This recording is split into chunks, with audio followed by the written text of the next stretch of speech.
পাকিস্তানের জাতির জনক মোহাম্মদ আলী জিন্নাহ বেলুচিস্তানকে স্বাধীন দেশ হিসেবে রাখতে চেয়েছিলেন। পাকিস্তানের সাথে যুক্ত করতে রাজি হননি। কিন্তু কেন? এসব কিছু নিয়ে বিস্তারিত কথা বলবো এই ভিডিওতে। তো অনেক কিছু জানার আছে, চলুন শুরু করি। প্রথমেই সংশ্লিষ্ট মানচিত্রগুলো দেখে নেব। তো এখানে দেখতে পাচ্ছেন পাকিস্তানের বেলুচিস্তান প্রদেশকে, আর এটি হলো ভারত, এটি হলো আফগানিস্তান, আর এদিকে রয়েছে ইরান। বর্তমান পাকিস্তানের বেলুচিস্তান প্রদেশ, ইরানের সিস্তান বেলুচিস্তান প্রদেশ এবং আফগানিস্তানের একটি ছোট অংশে বিভক্ত প্রাচীন বেলুচিস্তান। আফগানিস্তানের নিমরুজ, হেলমান্দ এবং কান্দাহারও আগে বেলুচিস্তানের অংশ ছিল। বালুচরা সুন্নি মুসলমান, এমনকি শিয়া অধ্যুষিত ইরানের সিস্তান ও বেলুচিস্তান প্রদেশেও বালুচ সুন্নি মুসলমানদের বসবাস রয়েছে। যেমন এখানে দেখতে পাচ্ছেন, এটি হলো পাকিস্তানের বর্তমান বেলুচিস্তান, আর আফগানিস্তানের এই অংশগুলোতেও বেলুচ জনগণের বসবাস, আর ইরানের সিস্তান বেলুচিস্তান প্রদেশেও বেলুচ জনগোষ্ঠীর বসবাস। পাকিস্তানের প্রদেশ বেলুচিস্তানের স্বাধীনতা নিয়ে সাম্প্রতিক সময়ে অনেক কথা হচ্ছে। বেলুচিস্তানের স্বাধীনতা নিয়ে আমার কয়েকটি ভিডিও আছে, সেগুলোতে কথা বলেছি যে বেলুচিস্তান কেন স্বাধীনতা চায়, তাদের ইতিহাস কি বা তাদের কি চাওয়া। তবে আজকের বিষয়টি ভিন্ন। মূল টপিকে যাওয়ার আগে আমরা একটু প্রাচীন ইতিহাস দেখে নেই। বেলুচিস্তান পুরো অঞ্চলকে একটি একক রাষ্ট্র হিসেবে সবসময় একজন শাসন করতেন এমন ভাবা ঠিক নয়। ঐতিহাসিকভাবে বর্তমান পাকিস্তানের বেলুচিস্তানের একটি বড় অংশের রাজনৈতিক কেন্দ্র ছিল খানাত অব কালাত, অর্থাৎ বর্তমান বেলুচিস্তান মূলত পূর্বে কালাত নামে পরিচিত ছিল। তো এখানে দেখতে পাচ্ছেন 1800 সাল থেকে 1947 সাল পর্যন্ত বর্তমান বেলুচিস্তানের মানচিত্র। এই যে এখানে দেখতে পাচ্ছেন যে কালাত নামে একটি অঞ্চল ছিল। এই অঞ্চলকে কেন্দ্র করেই মূলত এই সম্পূর্ণ অংশের রাজনীতি বা অর্থনীতি যাই বলেন সবকিছু পরিচালিত হতো, যার কারণে এই পুরো অংশটাকেই একসময় বলা হতো কালাত। এখানে আরও ভালো করে দেখতে পাচ্ছেন, এই যে এটি হলো কালাত, এখানেও কালাত, এখানে দেখতে পাচ্ছেন কালাত স্টেট, এবং এটি হলো 1941 সালের মানচিত্র। বেলুচ জনগোষ্ঠীর বৃহৎ রাজনৈতিক উত্থান মূলত মধ্যযুগের শেষ ভাগে ঘটে। বিভিন্ন বালুচ গোত্র ধীরে ধীরে একত্রিত হয়ে নিজেদের রাজনৈতিক কর্তৃত্ব প্রতিষ্ঠা করতে শুরু করে। এরপর 1500 থেকে 1600 শতকে বালুচ গোত্রগুলোর রাজনৈতিক সংগঠন আরও শক্তিশালী হয় এবং বিভিন্ন স্থানীয় খান ও গোত্রীয় নেতৃত্বের উত্থান ঘটে। অবশেষে 1700 শতকে কালাত বা বর্তমান বালুচিস্তানকে কেন্দ্র করে আহমদজাই খানদের উত্থান ঘটে, যা পরবর্তীতে খানাত অব কালাত এর ভিত্তি তৈরি করে। খানাত অব কালাত কারা শাসন করত? প্রধানত আহমদজাই বালুচ খানরা কালাত শাসন করতেন। কালাতের খান ছিলেন বালুচ গোত্রগুলোর একটি কনফেডারেশনের প্রধান। ব্রিটিশ আমলের নথিতেও কালাতকে খানাত অব কালাত হিসেবে উল্লেখ করা হয়েছে। 1700 থেকে 1800 শতকে কালাতের খানদের ক্ষমতা ধীরে ধীরে বাড়তে থাকে। 1800 শতকে নাসির খান এর সময় কালাতের প্রভাব উল্লেখযোগ্যভাবে বৃদ্ধি পায় এবং বালুচিস্তানের বিভিন্ন অঞ্চলে তাদের কর্তৃত্ব প্রতিষ্ঠিত হয়। এরপর ব্রিটিশদের আগমনের পর ব্রিটিশরা কালাতের সঙ্গে বিভিন্ন চুক্তি করে এবং ধীরে ধীরে এর উপর রাজনৈতিক কর্তৃত্ব বাড়ায়। 1839 সাল প্রথম অ্যাংলো আফগান যুদ্ধের সময় ব্রিটিশ বাহিনী কালাত দখল করে এবং খানাতের স্বাধীন ক্ষমতা মারাত্মকভাবে দুর্বল হয়ে যায়। সমসাময়িক ঐতিহাসিক নথিতে 1839 সালে কালাতের বিরুদ্ধে ব্রিটিশ সামরিক অভিযান এবং বিদ্রোহের উল্লেখ রয়েছে। ব্রিটিশ আমলে কালাতের খান নামেমাত্র শাসক হিসেবে থাকলেও ব্রিটিশ রাজনৈতিক প্রভাব অত্যন্ত শক্তিশালী ছিল। 1947 সাল ব্রিটিশ ভারত ভাগের সময় খান আহমদ ইয়ার খান ছিলেন কালাতের শাসক। অর্থাৎ আমরা বুঝতে পারলাম যে 1947 সালের আগে কালাত বা বর্তমান বালুচিস্তান একটি স্বাধীন রাজ্য ছিল। এখন প্রশ্ন হলো 1947 সালে ভারত এবং পাকিস্তান ভাগের সময় এই রাজ্যগুলোকে কিভাবে ভাগ করা হয়েছিল ভারত এবং পাকিস্তানের মাঝে? ভারত এবং পাকিস্তান ভাগের সময় সব রাজ্যকে এক নিয়মে ভাগ করা হয়নি। 1947 সালে মূলত ব্রিটিশ শাসিত প্রদেশ এবং দেশীয় রাজ্য বা প্রিন্সলি স্টেটস এই দুই ধরনের ভূখণ্ড ছিল। দুটির ক্ষেত্রে সিদ্ধান্ত নেওয়ার পদ্ধতি ছিল আলাদা। প্রথমে যদি আমরা ব্রিটিশ শাসিত প্রদেশগুলোর দিকে তাকাই, তাহলে দেখতে পাই যে ব্রিটিশ ভারতের সরাসরি শাসিত প্রদেশগুলো ধর্মীয় সংখ্যাগরিষ্ঠতা, প্রশাসনিক বাস্তবতা এবং রাজনৈতিক সিদ্ধান্তের ভিত্তিতে ভাগ করা হয়। সবচেয়ে গুরুত্বপূর্ণ উদাহরণ ছিল পাঞ্জাব, বাংলা এবং সিলেট। তো এখানে দেখতে পাচ্ছেন নীল কালারের যে অংশগুলো সেগুলো প্রিন্সলি স্টেটস বা দেশীয় রাজ্য, অর্থাৎ তারা মোটামুটি স্বাধীন ছিল, আর হলুদ কালারের অংশগুলো ব্রিটিশরা সরাসরি শাসন করত। আর এখানে ভারত এবং পাকিস্তানের মানচিত্রে অখণ্ড পাঞ্জাবকে দেখতে পাচ্ছেন। এই সম্পূর্ণ অংশটি ছিল অখণ্ড পাঞ্জাব। তারপর সেটিকে ভাগ করা হয়েছে মাঝখান দিয়ে, পাকিস্তানের অংশে গিয়েছে আর এদিকে ভারতের অংশেও থেকেছে। পাঞ্জাবের মুসলিম অধ্যুষিত পশ্চিম অংশ পাকিস্তানে এবং হিন্দু শিখ অধ্যুষিত পূর্ব অংশ ভারতে। সীমানা নির্ধারণ করে র্যাডক্লিফ বাউন্ডারি কমিশন। আর অন্যদিকে বাংলার দিকে যদি আমরা তাকাই তাহলে দেখতে পাই যে এটি হলো বর্তমান বাংলাদেশ আর এদিকে রয়েছে পশ্চিমবঙ্গ। বাংলার মুসলিম অধ্যুষিত পূর্বাংশ পাকিস্তানের অংশ হয়ে যায় ইস্ট বেঙ্গল, যা পরবর্তীতে 1971 সালে বাংলাদেশে পরিণত হয়। আর হিন্দু অধ্যুষিত পশ্চিমাংশ ভারতের ওয়েস্ট বেঙ্গল বা পশ্চিমবঙ্গ হয়। আর বাংলাদেশের বর্তমান সিলেট নিয়েও একটি আলাদা হিসাব রয়েছে। সিলেট ছিল আসামের অংশ। 1947 সালে সেখানে গণভোট হয়েছিল। অধিকাংশ ভোট পাকিস্তানের পক্ষে যাওয়ার পরে সিলেটের অধিকাংশ পূর্ববঙ্গের সঙ্গে যুক্ত হয়, তবে করিমগঞ্জ মহকুমার কিছু অংশ ভারতে থেকে যায়। এটি নিয়ে আমার আলাদা ভিডিও আছে, সেটি দেখে নিন। আর দ্বিতীয় নম্বরে রয়েছে দেশীয় রাজ্য বা প্রিন্সলি স্টেটস। এখানে এই বিষয়টি ছিল সম্পূর্ণ আলাদা, অর্থাৎ ব্রিটিশ শাসিত প্রদেশগুলোর থেকে এই বিষয়টি সম্পূর্ণ আলাদা ছিল। ব্রিটিশ ভারতের প্রায় 565টি দেশীয় রাজ্য সরাসরি ব্রিটিশ সরকারের অধীনে ছিল না। তারা দেশীয় শাসকদের দ্বারা পরিচালিত হতো, তবে ব্রিটিশদের সঙ্গে তাদের বিশেষ সম্পর্ক ছিল। 1947 সালে ব্রিটিশরা চলে যাওয়ার সময় এসব রাজ্যের উপর ব্রিটিশ শাসনের অবসান ঘটে। তখন রাজ্যগুলোর সামনে মূলত 3টি বাস্তব পথ ছিল, হয় ভারতে যোগদান করা, নয় পাকিস্তানে যোগদান করা, অথবা স্বাধীন থাকা। তবে স্বাধীন থাকার বিষয়টি বাস্তবে অত্যন্ত জটিল ছিল এবং শেষ পর্যন্ত অধিকাংশ রাজ্য ভারত বা পাকিস্তানের সঙ্গে যুক্ত হয়। এখন প্রশ্ন হলো, দেশীয় রাজ্যগুলোর বিষয়ে কিভাবে সিদ্ধান্ত নেওয়া হতো? এখানে শুধু রাজ্যের শাসকদের ধর্ম দেখা হতো না। সাধারণত বিবেচনা করা হতো রাজ্যের ভৌগোলিক অবস্থান, ভারত বা পাকিস্তানের সঙ্গে যোগাযোগ, জনসংখ্যার ধর্মীয় গঠন, শাসকদের রাজনৈতিক সিদ্ধান্ত এবং অর্থনৈতিক ও প্রশাসনিক স্বার্থ। এ কারণে শাসক মুসলিম হলেই পাকিস্তানে আর হিন্দু হলেই ভারতে এমন কোনো বাধ্যতামূলক নিয়ম ছিল না। এর গুরুত্বপূর্ণ উদাহরণ হিসেবে আমরা পাই জুনাগড়, হায়দ্রাবাদ এবং কাশ্মীরকে। এখানে মানচিত্রে এটি হলো হায়দ্রাবাদ, এখানে জুনাগড়কে দেখতে পাচ্ছেন, আর এদিকে রয়েছে জম্মু এবং কাশ্মীর। তো জুনাগড়ের শাসক ছিলেন মুসলিম, কিন্তু জনসংখ্যার বিপুল অংশ ছিল হিন্দু। শাসক পাকিস্তানে যোগদানের সিদ্ধান্ত নেন, ভারত তা মেনে নেয়নি এবং পরবর্তীতে গণভোটের মাধ্যমে জুনাগড় ভারতের সঙ্গে যুক্ত হয়।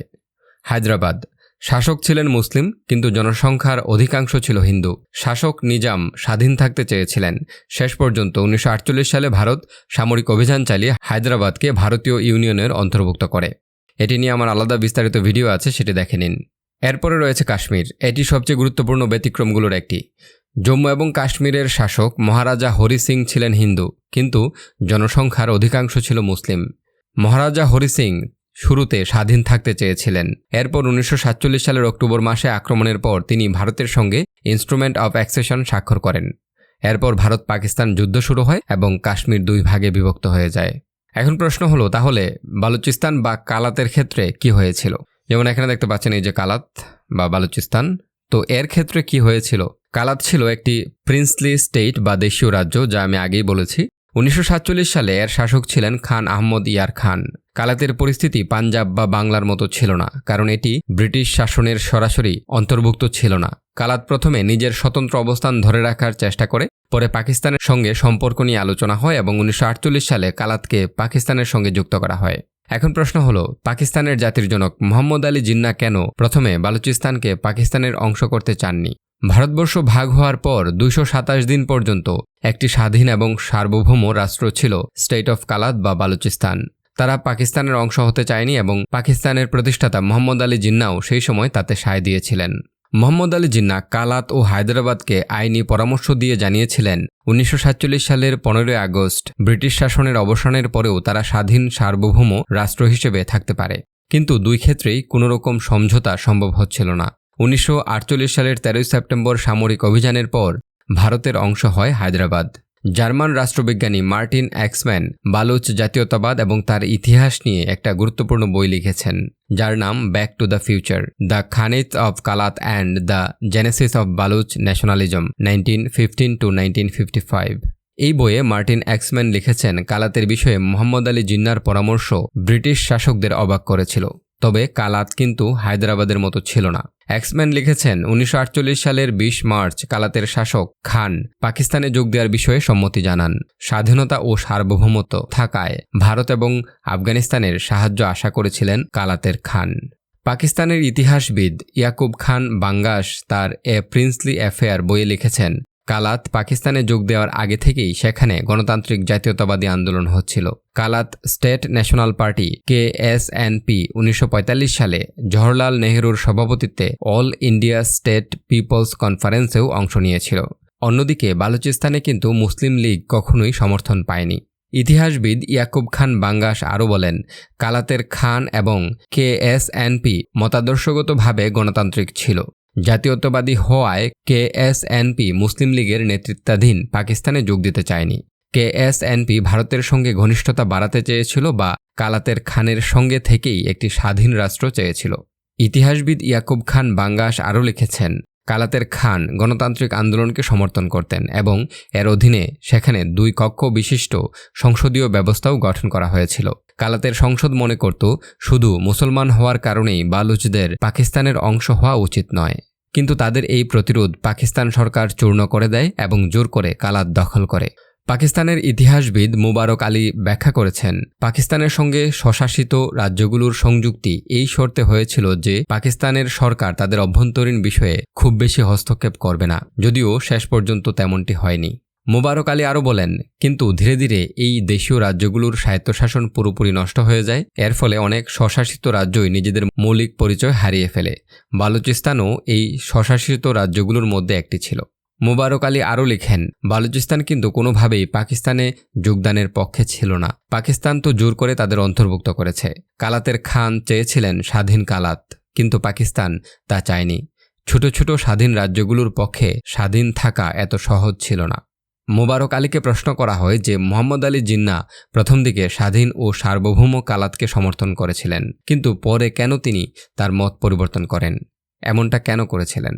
এর উত্তরে মুবারক আলী বলেন, দেখুন, রাজনীতিতে কোনো একটি জিনিস স্থায়ী থাকে না, সময়ের সঙ্গে সঙ্গে বিষয়গুলোও বদলায়, তাই নেতাদের বক্তব্য ধরে রাখা ঠিক না।